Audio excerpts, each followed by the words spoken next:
My son is 9 years old and he is not allowed to use artificial intelligence. Not because I am afraid of the future and not because I think the technology is evil. I use it myself almost every day. I let him watch it work. But the night he asked whether he could use it to help with his schoolwork, I said no. And the reason that came out of my mouth surprised even me, because it was not the reason I expected.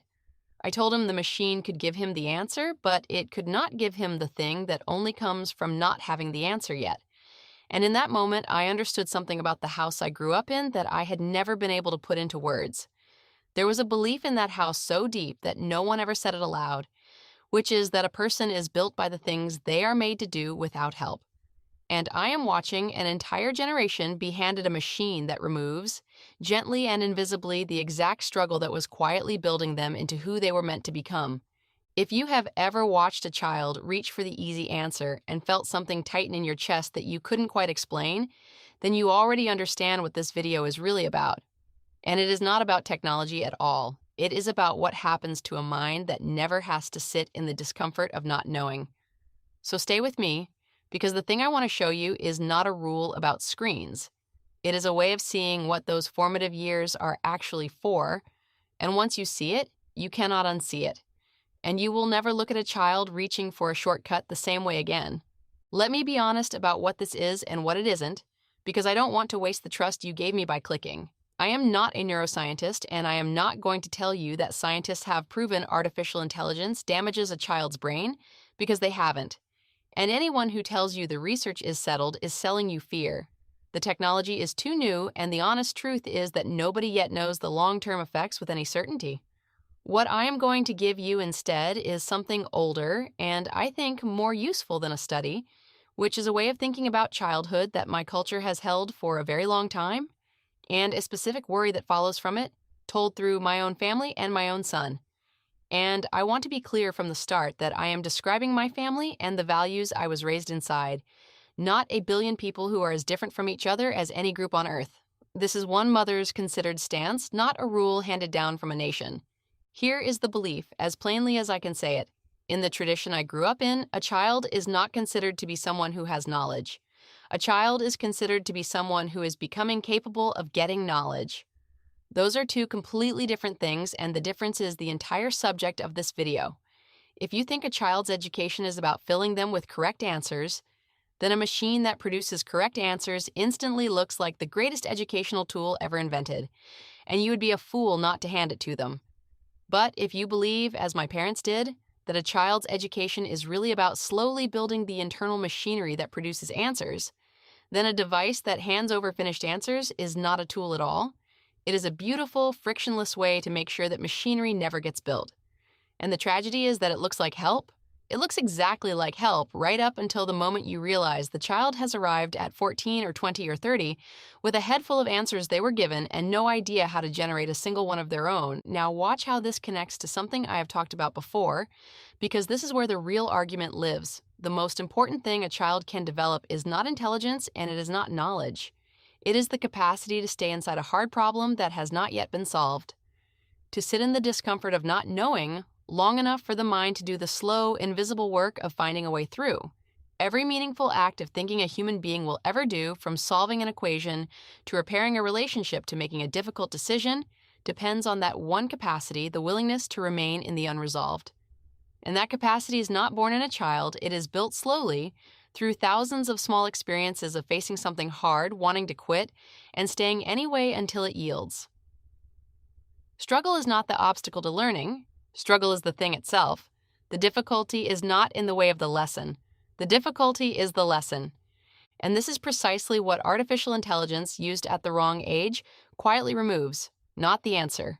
The struggle that comes before the answer, the 10 minutes of confusion, the frustrating dead ends, the moment where the child's whole body wants to give up and reach for something easier and instead has to stay. That moment, repeated 1,000 times across a childhood, is where a human being is actually assembled, and a machine that collapses that moment into an instant is not saving the child time. It is stealing the one experience that was going to build them. If any of that is landing, if you felt something shift, as I described it, do one small thing before we go deeper, because it genuinely helps this reach the next parent who is lying awake worrying about exactly this. Tell me in the comments the hardest thing you were ever made to figure out on your own as a child, with no help and no shortcut, and whether you are grateful for it now. I read these, and on this channel, those threads become something rare, a room full of people realizing at once that the struggles they resented were the making of them. And if this is already shifting how you think about what help actually is, stay with me, because in a few minutes I am going to take you inside the exact scene in my kitchen where I had to decide this in real time, and then give you the honest cost of the position I am about to defend, which I will not hide from you. Let me take you into that kitchen, because the idea only becomes real when you watch it happen. My son was at the table with a page of math in front of him, the kind of problem that sits just past what he already knows, which is exactly the kind of problem that teaches. And he was stuck. I could see the frustration rising in him, the small tightening in the shoulders, the lean back from the page that I have learned to recognize as the moment before a child quits. And he looked up at me and he said, "Can't I just ask the AI?" And here's the thing I want you to understand about that moment. He was not being lazy, he was being human. Every instinct we have is built to conserve effort, to take the path that costs less, and a machine that offers the answer for free is the most powerful effort-saving offer a human mind has ever been made. Of course he reached for it. The question was never whether he would want to. The question was what I would do with the wanting. And what I did was sit down next to him, and I did not give him the answer, and I did not let him fetch it either. I said, "I know it's hard right now, and hard is exactly where we are supposed to be. Let's just stay here a minute." And we sat in it. And I want to tell you that the next 10 minutes were not pleasant, because they weren't. There was frustration, and there was a stretch where he was sure he couldn't do it. And there was the particular discomfort of an adult choosing not to rescue a child from something survivable.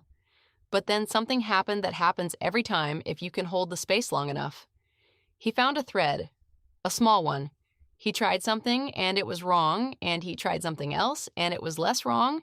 And slowly, with no help from me and no help from a machine, the problem came apart in his hands, and the look on his face when it did was not the look of a child who had been given an answer. It was the look of a child who had discovered that he was the kind of person who could find one. You cannot buy that look. You cannot download it. It is minted, fresh, in the exact furnace of difficulty that the machine was offering to switch off. That is the whole argument, and I want to make sure you feel the weight of it before we complicate it, because I'm about to complicate it honestly. If I had let him ask the AI, the page of homework would have been finished faster and finished correctly. And he would have learned nothing except that when something is hard, there is a box you can type into that makes the hardness go away. That is the actual lesson of the shortcut. And it is a catastrophic thing to teach a developing mind, because life does not run out of hard things. It only runs out of hard things you are equipped to face. And a child trained from the beginning to escape difficulty rather than enter it is being quietly disarmed. One convenient answer at a time for a world that will absolutely require them to sit in the unresolved and think. We are about a quarter of the way into what I most want to say, and if this is resonating, subscribe, because I make these for the specific person who suspects that the frictionless, instant, everything-on-demand version of modern life is quietly taking something from their children that no one is naming, and who wants to understand it clearly rather than just feel anxious about it. In a few minutes, I am going to give you the honest counter-argument to everything I have just said, the case against my own position, because this channel does not sell you a comfortable villain, and then I am going to show you the practical way a family actually navigates this without raising a child who is helpless in the modern world. Stay for that part, because that is where this becomes something you can actually use. Now let me go deeper into the why, because I want you to understand that this is not really about answers at all.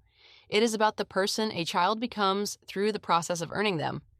When a child struggles with something and finally works it out, two things are produced. The first is the answer, which is honestly the less important of the two, and which will be forgotten by next week. The second is a quiet, almost invisible deposit into the child's sense of who they are. A small piece of evidence added to a growing pile that says, I am someone who can face a hard thing and come through it. That pile of evidence is the single most valuable thing a childhood can build, because it becomes the bedrock of everything the adult will ever attempt. It is the difference between a person who sees a hard problem and leans in, and a person who sees a hard problem and feels a flush of panic and looks for the exit. And here is what almost no one is saying about artificial intelligence in children.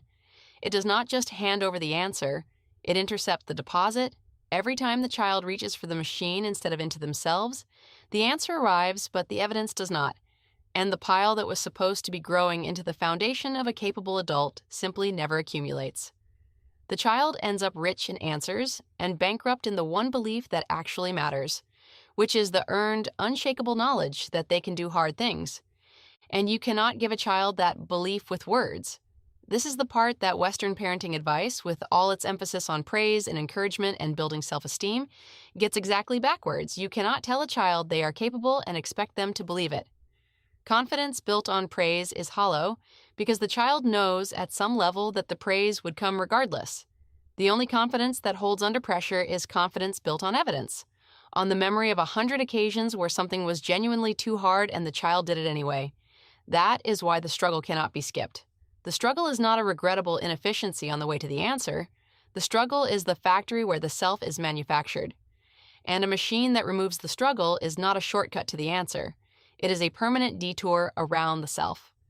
Now let me turn the coin over because I promised I would, and because if I only give you one side of this, I am doing exactly the thing I criticize other videos for doing. Here is the honest case against everything I've just said. There is a real danger in the position I am defending, and it is the danger of fear dressed up as wisdom. It would be very easy to take the idea I have just given you and turn it into a blanket terror of technology, a household where the AI is treated like a poison, and the child grows up not with a strong mind, but with a fearful one, watching the rest of the world move forward while they are held back by a parent's anxiety. That would be a disaster, and it would be my fault, not the machine's. Artificial intelligence is going to be woven into the fabric of the world my son inherits, more deeply than the internet is woven into mine. A child who reaches adulthood unable to use these tools fluently will be as disadvantaged as a child today who never learned to use a computer. So let me be absolutely clear. My goal is not to raise a son who cannot use AI. My goal is to raise a son who does not need it in order to think, and who therefore uses it as a genuine tool rather than a crutch he cannot walk without. Those are completely different outcomes, and the difference between them is entirely a matter of timing. Because here's the thing the anti-technology panic misses, and the pro-technology enthusiasm misses too. The question was never whether a child should use these tools. The question is when and in what order. There is a right sequence, and the whole argument lives in the sequence. You build the mind first in the years when it is forming, protected from the shortcut so that the internal machinery actually gets built. And then, once the capacity to think is genuinely established, once the child has a mind that works on its own, you introduce the tool. And now the tool amplifies a real ability instead of replacing a missing one. A calculator in the hands of someone who understands arithmetic is a magnificent instrument. A calculator in the hands of someone who never learned to add is a life sentence of dependence. It is the same device. The only variable is whether the underlying capacity was built first. And with artificial intelligence, which can do so much more than a calculator, the stakes of getting that sequence right are correspondingly higher. My son is not banned from AI forever. He is banned from AI now during the specific and irreplaceable window in which his mind is being assembled, so that when he does pick it up, in a few years, he picks it up as a master reaching for a tool, and not as a dependent reaching for a life support machine. We're about halfway through, and if you take only one idea with you from all of this, let it be this one, because it is the hinge the entire thing turns on. The danger of artificial intelligence for a child is not that the answers it gives are wrong. The danger is that the answers it gives are right, and that they arrive without the child having to build the thing that generates answers. Wrong answers a child can recover from. It is the effortless right answer, delivered 1,000 times during the years of formation, that quietly ensures the machinery of the mind is never constructed. Build the mind first, add the tool second. Get the sequence backwards, and no amount of correct answers will ever add up to a capable person.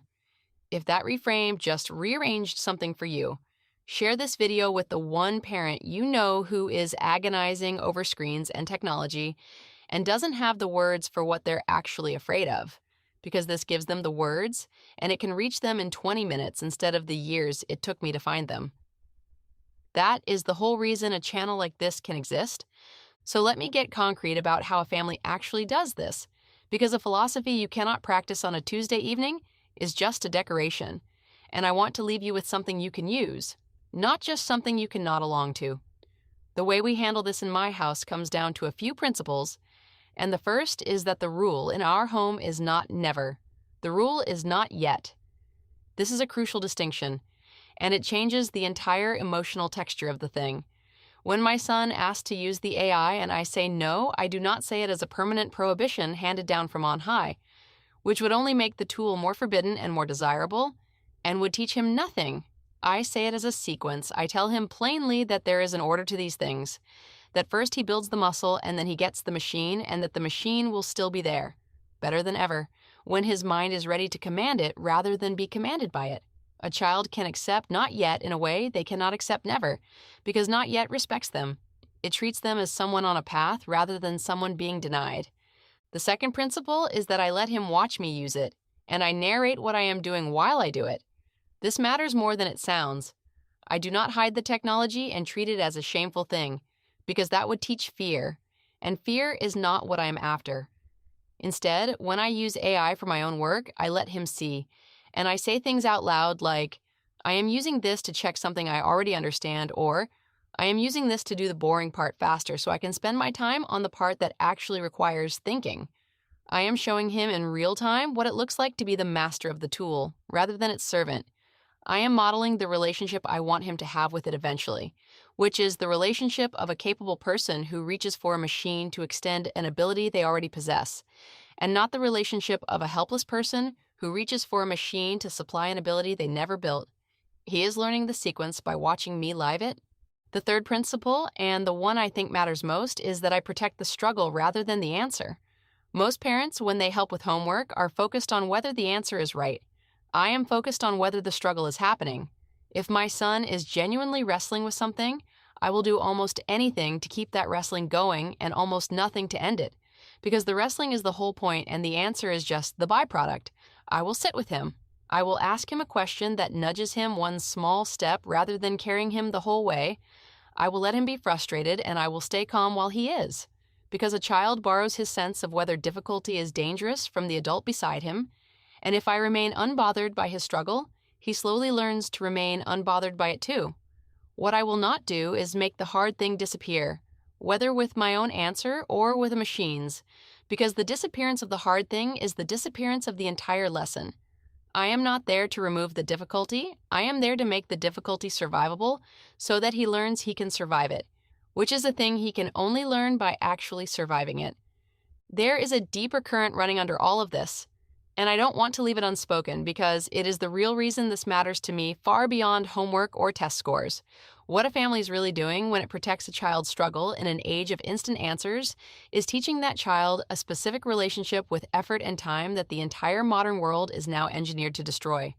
We live inside machines designed to collapse the distance between wanting something and having it down to nothing, to deliver every answer, every entertainment, every desire instantly and without friction. And a child raised entirely inside that frictionlessness never learns the one truth that every meaningful life eventually demands, which is that the things most worth having are built slowly through effort that is not immediately rewarded by a person willing to stay with something hard long past the point where quitting would feel better. Artificial intelligence is not the cause of this frictionless world, but it may be its purest expression, the ultimate machine for getting the reward without the effort, and to raise a child who can still choose effort, who can still enter difficulty voluntarily when a frictionless alternative is sitting right there, one click away, is to give them a kind of freedom that is becoming genuinely rare, the freedom to not take the shortcut, the freedom to build themselves the slow way on purpose in a world screaming at them to skip it. And I think in the end, that is what my parents were really protecting in that silent house with its unspoken belief that a person is built by what they are made to do without help. They were not against help, and they were not against tools. They understood something that is easy to forget in an age of infinite assistance, which is that there is a specific and irreplaceable window in a human life during which the mind is being assembled, and that what happens in that window determines the shape of the entire life that follows. They guarded that window fiercely, not out of harshness, but out of love, because they knew that the discomfort they were refusing to spare me was the exact material my future self was going to be built from. And when I say no to my son and the machine, when I sit with him in the frustration instead of ending it, I am doing the same thing they did, reaching across 3 generations to guard the same window, to protect the same struggle, to make sure that in a world offering him every answer for free, he still gets to experience the incomparable, life-shaping, self-building difficulty of finding one on his own. He will use these tools one day, sooner than I would like, probably, and more fluently than I ever will. But when he does, he will pick them up with a mind that already knows how to think, a mind built in the years I protected, and he will be their master and not their dependent. That is the whole of it. Not never, not fear, just the right thing in the right order during the years that only come once.